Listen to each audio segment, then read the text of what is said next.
Pas de forte amplitude sur les places financières en ce début de semaine, les investisseurs préférant éviter des prises de position trop marquées à 2 jours de la réunion de la Banque centrale américaine. Alors selon les observateurs, la Fed devrait laisser ses taux inchangés tout en laissant la porte ouverte à au moins une baisse de taux au second semestre pour soutenir l'économie américaine qui a montré récemment des signes de faiblesse. Dans ce contexte attentiste, le CAC parvient tout de même à se hisser dans le vert et clôture sur un gain de 0,43% à 5 390 points. Côté société, Patrick Drahi, entrepreneur et fondateur d'Altis, a signé un accord en vue de racheter la maison de vente aux enchères Sotheby's dans le cadre d'une opération de 3,7 milliards de dollars.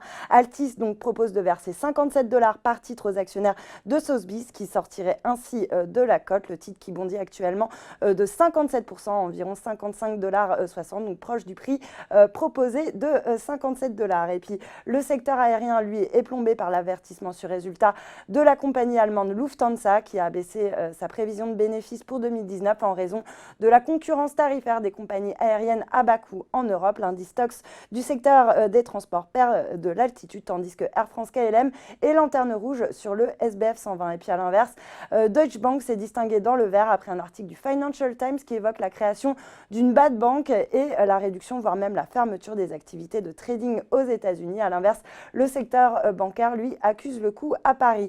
Valeo, qui va sortir prochainement du CAC au profit de Thales, était bien orienté. L'équipementier automobile profite d'une note de JP Morgan qui relève son objectif de cours à 38 € contre 35 auparavant et reste à surpondérer sur la valeur. Un mot encore d'ailleurs sur le secteur aéronautique avec Airbus qui a commencé en trombe la 53e édition du Salon du Bourget en levant le voile sur son A321 XLR, une nouvelle version de son monocouloir A321 qui sera capable d'effectuer davantage de liaisons long courrier et aura une consommation de carburant par siège inférieure de 30% à celle de la précédente génération d'appareils.